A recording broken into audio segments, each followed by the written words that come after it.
welcome to a new episode of Short Track is Toughness. Today we'll be taking a look at William Dandjinou, the Tower, multiple World Tour gold medalist, 5 times world champion and 2-time Crystal Globe winner.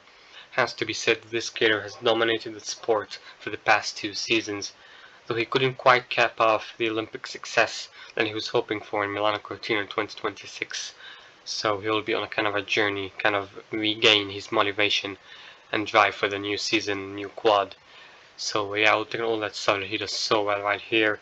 Obviously this skater is technical, tactical and twitchy, has insane stamina and mental strength, terrifying track patterns, grotesque usage of the upper body, and illustrates traditional Canadian short track at its very, very finest. So we'll take a look at all that stuff he means right here in a second.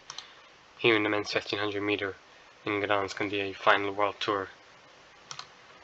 Now one thing you will notice about William right away, that he's so tall, he stands at 6'3", which is abnormally tall for a skater who's always hitting the podium in short track speed skating.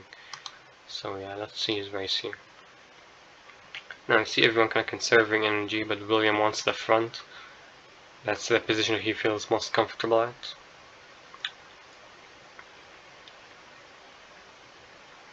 So what I meant by traditional Canadian short track is that the ideal race in Canadian short track is lead from start to finish.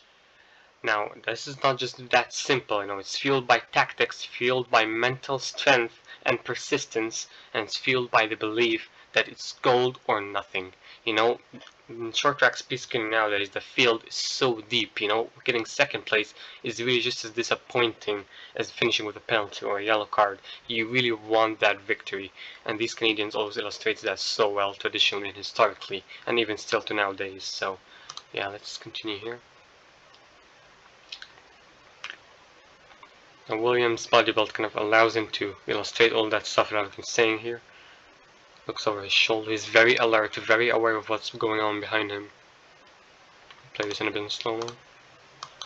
He pushes the base here a bit. Now one advantage that he has for being tall, that he skates so annoyingly low for the other skaters. It's very abnormal to have a skater of 6'3" that skates just as low as William Dandjinou at top speed. It's very unbelievable. See Adeline here taking the lead. Still 12 lap times with 11 laps to go, pretty slow.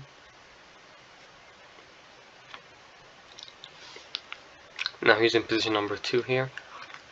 Now he does something very interesting tactically here. Now what he does, that when he sees or senses someone again coming to take the lead, he takes the lead right away. So he kind of, even if someone else takes the lead, he's in position number 2, so he kind of remains in control of the race. He keeps doing this over and over until it reaches the point where the pace is too fast that no one can pass him anymore, so we'll be seeing that here.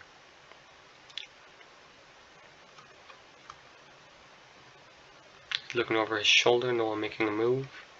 See Robert Kruisberg interested in making a move to the front. I'm gonna go a bit quicker here.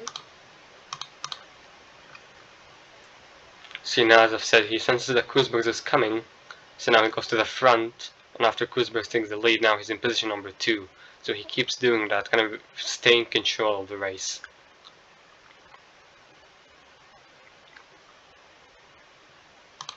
And look at how low he gets around the corners.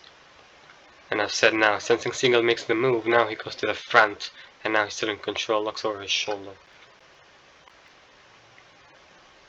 I played a bit slower here. Now watch how low he goes around this corner now, leaving soon long no space here. It's so hard to pass. He's 10 lap times here. Looking over his shoulder after he comes out of the corner. Comes a bit wide so you can kind of look at his shoulder and see what he does. Robert Kruisberg positioning himself in position number 2. That's kind of the strategy, just tuck in behind Dandjinou. He looks over his shoulder here, picks up the speed a bit, and again looks over his right. He's so quick and so alert to everything that's happening behind him. Adeline now taking the lead, 6 laps to go.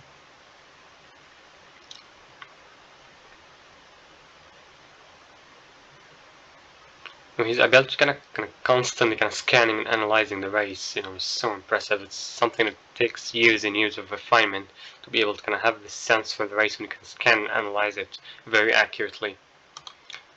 Now look at how he kind of utilizes his upper body to look over his shoulder. That's one of the advantages that he has for being tall. So he can see what's happening and adjust his track pattern coming out of the corner. So he can kind of be defensive, not allow anyone to pass him. And Natalie now picking up the pace 9.1, here with 5 laps to go.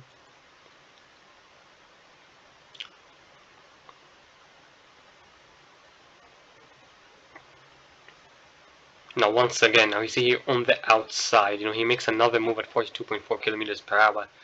This is the third time he's made a pass in this race. To have the stamina and the mental strength to keep doing that throughout the race of the 1500 is just so difficult. But he does that so well. Again, looks over his shoulder. And I'm gonna get a deep defensive track pattern right here. Have these skaters like kind of bump into each other. And coming out of the corner, most annoying part. How low he gets around the corner. Look at how he shifts so wide the upper body. And how long his legs are. There is no way to pass him in this position here with 4 laps to go, 8.88 lap times. And he's still gonna pick up the speed. He comes wide out of the corner so you can look it over his shoulder. And he, lap after lap, progressively keeps doing that. It becomes even more difficult to pass. 45.8 kilometers per hour.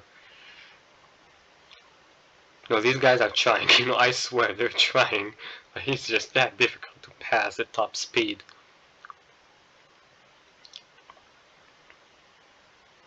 Very focused, very composed here in the lead with 3 laps to go, 8.73 lap times. And now it's starting to break away here. This is the time to kind of just hammer it down. The stamina it requires just, keeps hammering, keep going in that position in the race. So difficult. Right now, this is a battle between him and himself. He knows that if I can keep pulling this pace, if I can win this battle against myself, I will win this race. Just a great mentality.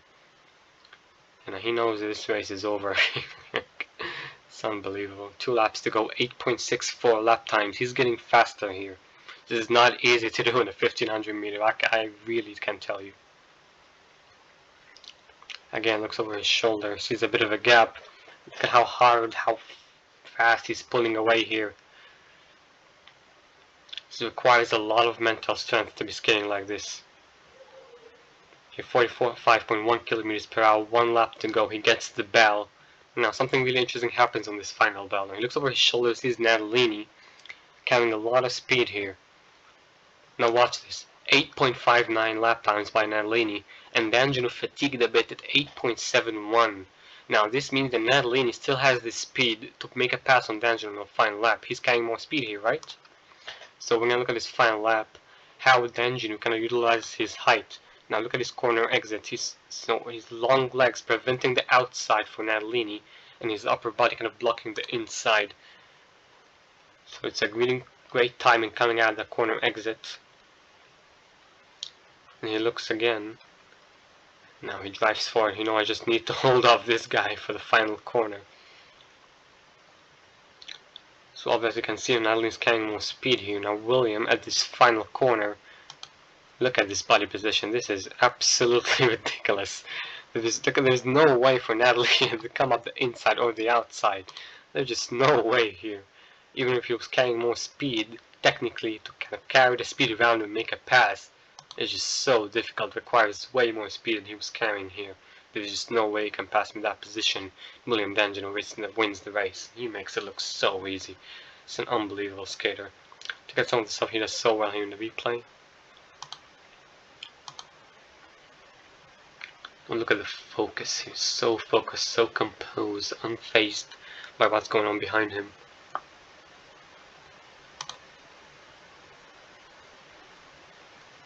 Again, so calm, so composed, looking over his shoulder here. And this is final corner. Now show me the position here and how he blocks. And look at how tired he is, but he's still pushing. It's great mental strength. And look at how hard to work this position. And this position is not easy to achieve, I can tell you. He powers it through. Look at the mental strength that's required here in this position. He pushes it through all the way to the line. His long legs. No way can get around in that position. So yeah, that's all I wanted to show you for today. William Dandjinou, such a great skater. Now, also another thing I want you to know about Dandjinou, that he has that kind of habit of being an overthinker. Now, that's not a bad thing. It's a really good thing to think about the stuff that you need to think about and have the strategy always in a race. I mean, that can obviously be a bit of a double-edged sword. You know, you can't overthink too much. But when Dandjinou does a really great job to keep this in check. You know, not think too much. Just think about the things that I need to do strategically and enjoy the moment as much as I can. Now, this kind of mental preparation Dandjinou does it so well. It helps him enjoy the moment and still achieve the result that he needs to do or needs to achieve when the time comes for the race. So he has such a great mentality, such a great skater. We learn a lot by watching this skater. He obviously couldn't cap off the Olympic success that he's hoping for in Milan 2026, but he will be coming out next season. Kind of interesting how kind of finds his motivation, kind of find his drive that he had in the previous 2 seasons. Now, obviously, no one has won Crystal Globe 3 times, but Dandjinou I think will be aiming that. So yeah, that's one thing to look forward to next season. So yeah, that's all I want to show you for today. William Dandjinou, great skater. He'll be having the helmet #1 for next season as well, so look forward to that. And yeah, thank you for watching.